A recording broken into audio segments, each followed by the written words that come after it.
Gillian Flynn's Gone Girl, published in 2012, is a masterful psychological thriller that deconstructs the institution of modern marriage, the performance of identity, and the manipulative power of media narratives. The novel is structured in a unique and compelling triptych, with its narrative power hinging on one of contemporary fiction's most audacious midpoint twists. At its core, it is the story of Nick and Amy Dunne, a seemingly perfect couple whose lives are thrown into chaos on their 5th wedding anniversary when Amy mysteriously disappears. Through a meticulously crafted dual narrative structure, Flynn leads the reader down a dark and winding path, constantly upending assumptions about truth, victimhood, and the chilling secrets that can lie beneath the surface of even the most intimate relationships. The novel opens on the morning of July 5th in North Carthage, Missouri. Nick Dunne, a former New York Magazine writer now co-owning a bar with his twin sister Margot, returns home to find signs of a violent struggle and his wife, Amy, gone. The initial chapters are told from Nick's perspective, establishing him as a detached, somewhat cynical, and deeply unreliable narrator. His immediate reactions, or lack thereof, are unsettling. He seems more concerned with the public perception of his grief than with the grief itself, a fact that does not go unnoticed by the lead detectives on the case, Rhonda Boney and Jim Gilpin. As the investigation begins, Nick's composure cracks, revealing lies, financial secrets, and a simmering resentment toward his wife, quickly making him the primary suspect in the public and police's eyes. Part 1. The Boy Loses the Girl. The first half of the novel masterfully builds a case against Nick Dunne, primarily through the juxtaposition of his present-day narration with excerpts from Amy's diary. Amy's entries, beginning from the day she met Nick in New York, paint a picture of a fairy tale romance. She is the amazing Amy, the inspiration for her psychologist parents' wildly successful children's book series. She is brilliant, beautiful, and witty. Her diary chronicles a whirlwind courtship with Nick, a charming and equally clever writer. They are the perfect literary couple, thriving in the vibrant landscape of New York City. However, the diary also documents the slow, insidious decay of their marriage. The 2008 recession hits them hard. Both lose their prestigious writing jobs. This economic blow coincides with Nick's mother's cancer diagnosis, forcing the couple to relocate from their beloved New York to Nick's provincial hometown of North Carthage, Missouri. Amy's diary portrays this move as a descent into misery. She feels isolated and adrift, while Nick becomes lazy, distant, and emotionally abusive. He uses her trust fund money to buy the bar with his sister, further alienating Amy. Her entries become increasingly fearful, detailing Nick's volatile temper and culminating in a chilling passage where she expresses a genuine fear for her life, even mentioning that she has purchased a gun for protection. Simultaneously, in the present-day timeline, the evidence mounting against Nick becomes overwhelming. Detectives discover that Amy had been trying to buy a handgun. An annual anniversary tradition, a treasure hunt, where Amy leaves a trail of clever clues for Nick, takes on a sinister new meaning. The clues seem to be leading the police to incriminating locations, almost as if Amy designed them from beyond the grave to expose her husband. Furthermore, financial records reveal that Amy had a substantial trust fund, which Nick now stands to inherit, and that in the months leading up to her disappearance, someone had been making lavish purchases on credit cards in Nick's name, suggesting a motive of financial desperation. The media latches onto the story, transforming it into a national spectacle. Nick's awkward television appeals, his inappropriate smirks, and the eventual revelation of his affair with Andy Hardy, a much younger student of his from a community college class, cement his public image as a sociopathic, cheating husband who murdered his beautiful, perfect wife. He is tried and convicted in the court of public opinion long before any formal charges are filed. The reader, guided by Amy's seemingly heartfelt and terrified diary, is led to the same inescapable conclusion. Nick Dunne is a monster. The twist, the girl reappears.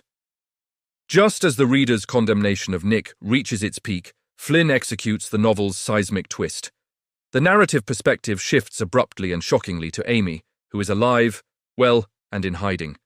In a stunning monologue, she reveals that the entire diary was a fabrication.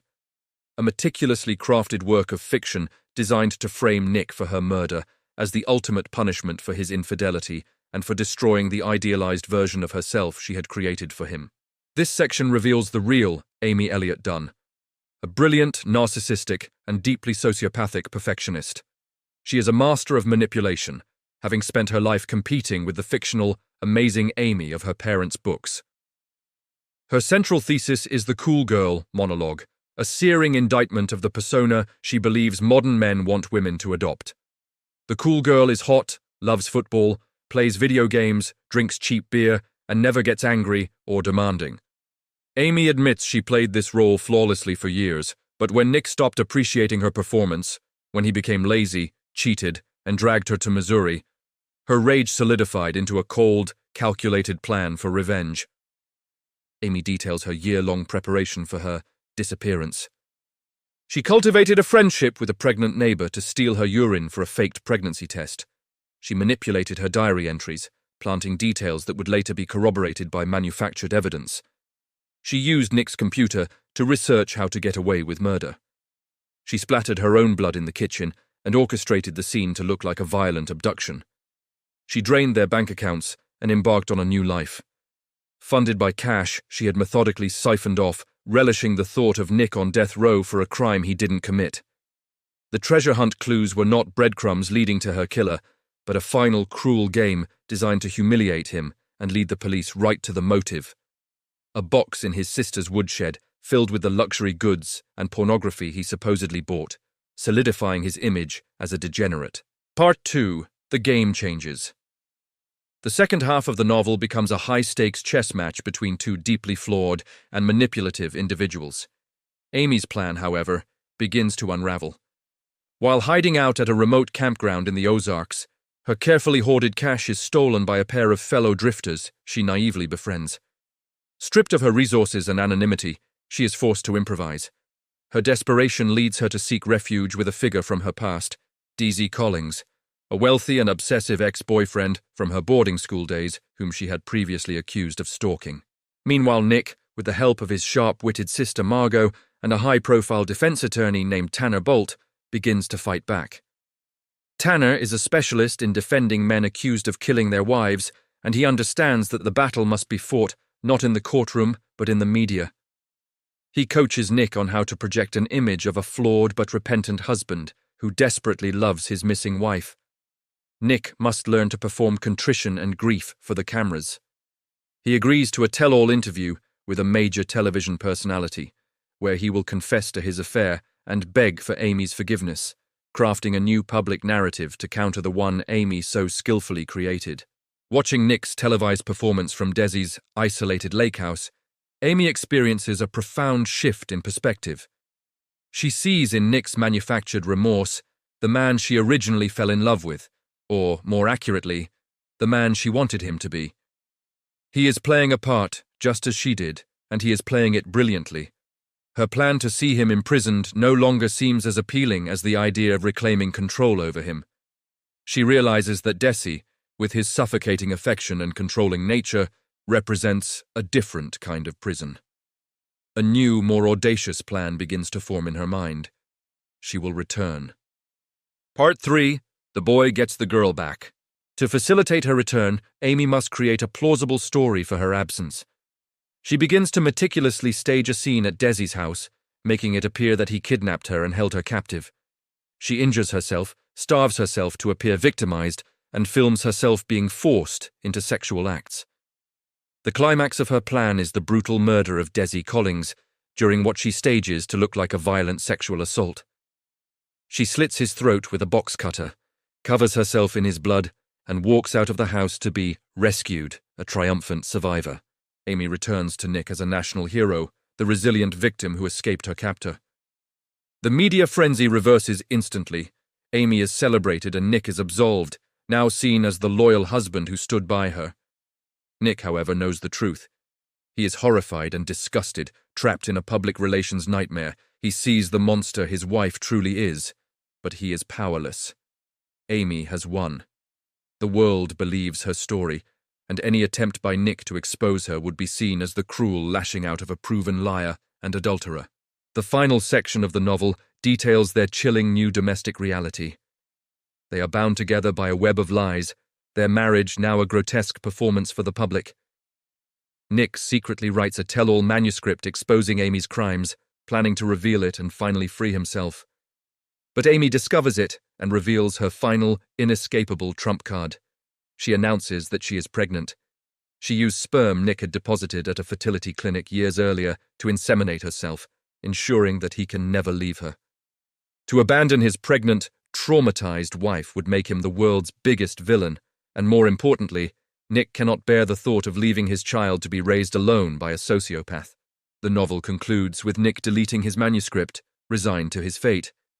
He is trapped, forced to play the part of the loving husband and doting father-to-be forever. The final haunting lines reflect his utter defeat and the terrifying enigma of the woman he is bound to. I am a decent man who believes in a decent world. I am trying to be a good husband to a woman I can't forgive and can't leave. I am the father of a child I don't know, and I am the man who has to worry every single day about the contents of his wife's head. Conclusion, themes, and legacy. Gone Girl is far more than a simple mystery. It is a scathing critique of societal institutions and modern anxieties. Flynn explores the theme of identity as performance, showing how both Nick and Amy construct personas for public and private consumption. Amy's cool girl is a weaponized version of a cultural stereotype, while Nick must learn to perform the role of the grieving, then repentant husband. The novel is also a powerful commentary on the destructive nature of media. The 24-hour news cycle and the public's insatiable appetite for sensationalism create a narrative that has little to do with truth and everything to do with entertainment, effectively deciding Nick's guilt and Amy's victimhood long before the facts are known. Furthermore, Flynn delves into the dark underbelly of marriage, exposing the resentments, secrets, and power struggles that can fester beneath a polished exterior. The Dunne's marriage becomes a battlefield where love and hate are indistinguishable, and intimacy is a form of warfare. Finally, the novel is underscored by a sense of economic disillusionment. The loss of their jobs and the move from New York to Missouri act as the catalyst for the marriage's implosion, reflecting a broader post-recession anxiety about failure and diminished expectations.